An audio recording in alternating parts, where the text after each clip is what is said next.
Are there those that incarnate, that come from non-physical to physical, that have specific intent to be something within the physical? So I'm speaking specifically of when we look at within Am I ever born with momentum on a subject? Yes. Okay.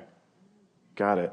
So anything from a musical prodigy to someone with intellectual pursuits to everything with everything, because you come forth as a balance in order to promote the whole.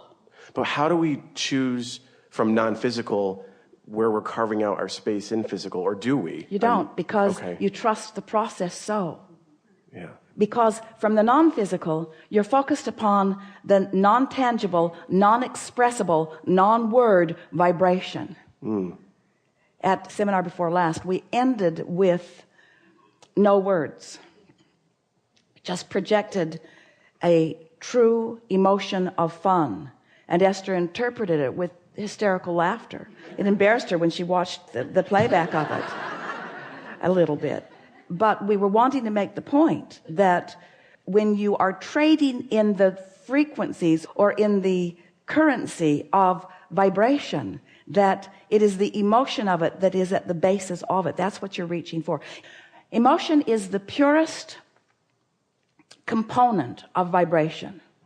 Everything else is a further manifestation of it, but at the heart of it, at the purest form of it, is emotion. Okay. So those individuals that want to excel at something particular, like let's say, for instance, anything from athletics to school, is it that they've lined up with that emotion and knowing of that they can do it if they wanted to? Let us see if we can define your question a little more broadly. Okay. Do we come into this physical body with intentions already established?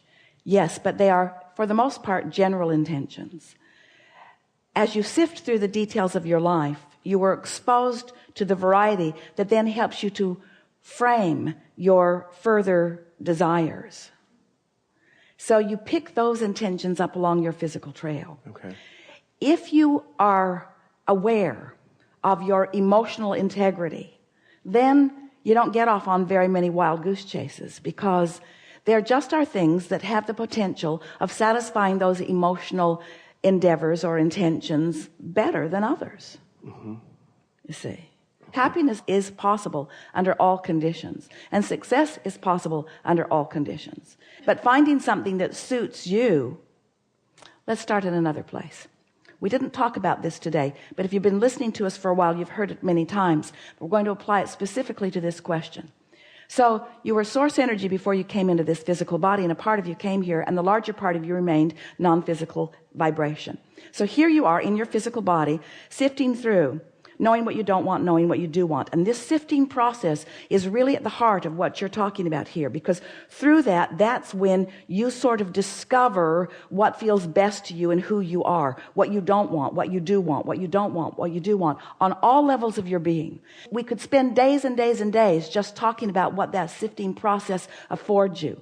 But just on an emotional basis, you know how you want to feel. You're putting a lot of how you want to feel. You want to feel successful, and you want to feel necessary, and you want to feel important to the equations, and you want to feel powerful. You want to feel satisfied. You want to feel happy. Right. You want to feel necessary is not the best word, but you want to feel significant because you came with great reason. You want to tune to all of that power that is there. And so as life helps you to find pieces of that, you throw those pieces into your vortex.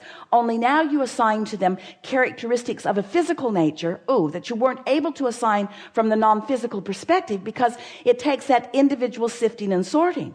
You see, source energy is not remaining in non-physical and choosing for you what you will be, do, or have once you get into your physical body. Source is understanding the emotional nature of who you are and knowing that this is a whole new platform and a whole new buffet and a whole new potential path for you to choose from, because you are expanding. You are not regurgitating life. You're taking what is and moving it forward. You are not just repeating it, you see. So as you come into this physical body and you are sifting and sorting through life, you are defining how you want to feel. You're defining who you want to be and how you want to feel and what you want to have and what you want to do. You're defining all of that and putting that into the vortex. So then, as you find ways to manage your emotions so that you are more of the time feeling appreciation and less of the time feeling anger, more of the time feeling exhilaration and less of the time feeling worried about something, more of the time feeling eager and less of the time feeling discouraged. As you keep those momentums going more, then you allow yourself to reach into your vortex that you've created, that you've put each and every component into it, both before this physical experience and since. But it's the sense part that we want to talk about. It's all of those pieces that you put there. What makes you want to be an athlete? What makes you want to be a painter? What makes you want to be a philosopher? What is it that makes you, in this balance of humanity, choose the pieces that you choose? Contrast? It is the contrast. It is the contrast that helps you to make those decisions. But we got to say to you, and this is what you're driving at, there was momentum in the non-physical energy of that which is you before you ever got into this physical body. That if you are able to find consistent, positive emotion within yourself, you will discover the path that was intended by you, for you, before you came into this physical body. And that is the path that will satisfy you the most. The path of positive emotions. So the question is, how broad is that path? How narrow is that path? Well, it's broader than you want to believe that it is, because the potential for satisfaction crosses just about everything that you can imagine in terms of subject matter. But you just can't get around it. If you can find a way to get happy, you'll tap into who you were before you were born and what you wanted before you were born, and then you'll pick up along the physical trail all the components that you picked up, and you're going to live a really dynamic, happy life in this physical experience, pulling from the palette of this life experience, you see. These are high-flying times. The probabilities and potentials of manifestation today are very different than they were 10 years ago, just because of what's going on with technology. In other words, you are in a whole new revolution of potential, you see.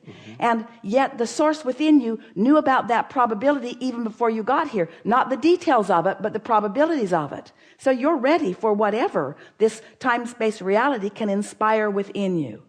You could get an inspiration today, get focused upon it, and live as happily ever after as if you followed out an intention that you set in motion before you came into this physical body. Does that put that into perspective? Very much That's so. really the answer that we want you to hear.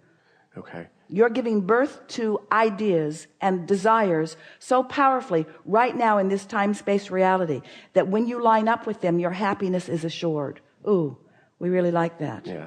Yeah. Very much. So, and that leads us into our favorite new analogy that we've just been waiting for an opportunity to stick in here. And this is a perfect place for it. So let's just do this and then we'll continue, because we're on a really good track here. The pond in Texas was cloudy, not functioning well. And Esther couldn't see the fish, and she couldn't see the bottom of the pond, and she knew something was wrong. So people came out and they put in a new filter, and that didn't help. And then they discovered that the pipes that were putting the water back into the pond after it had been drawn out and filtered were clogged with Texas hard caliche clay soil, like concrete. And so a lot of effort was applied at trying to clear out the pipes, and to no avail. And so it was determined that the path of least resistance was to just lay some new pipes. So they put them right on top of the ground at first, just to make sure that their theory was accurate, and the pond began clearing right away. So they just buried the new pipes, and now the pond is so clear. A friend said you could see a nickel in the bottom of that pond, and you could tell if it was heads up or tails up, and you can. The pond is crystal clear. So it leads us to this discussion on, do you really want to take all the time to try to chisel all the caliche out of your old pipes? And your old pipes are the belief systems that you've picked up along your physical trail, when it is so simple to just lay new pipes and just get it flowing well. And so we really don't want you to spend too much time trying to figure out who you were born to be and what you were meant to do. We just want you to stand right where you are and just lay some new pipes between where you are and where you want to be. It is such an easy thing to do. You have the support and expertise and attention and clarity and brilliance, genius and harmony of the entire universe at your disposal. It's just a matter of defining where you want to be from where you are. And also it helps if you will add this one strong, clear understanding that we're hoping to foster within you in these hours today. And it's going to be fun. From where I am to where I want to be is going to be fun. It's going to be easy and it's going to be fun. It's going to be easy and it's going to be fun. It's being fun. It's being fun and it's being easy. It's being fun and it's being easy. It's being clarifying. It's being fulfilling. It's being satisfying. It's being fun. It's being fun. Life bees fun for me. It bees fun. Life bees fun for me. It bees fun. It bees fun all the time. It bees fun. It bees fun. Yeah. May I ask one other quick question? Certainly. Thank you. Did you really like that analogy? That was fantastic. That was great. Yeah. It will set you free. Yeah. It will set you free. You're having a discussion with someone, that same old discussion that you have over and over and over again. You say, wait, I can see my pipes are clogged. And there's just no point in having this discussion any further. Plus, this discussion is increasing momentum and clogging the pipes further. So if you don't mind, I never want to have this conversation with you again. They won't like it, but if that's your answer every time, they'll stop having that conversation with you. When you're consistent, when you don't go there, then you'll lay new pipes. And it'll bring a whole lot of new family and friends. I like that.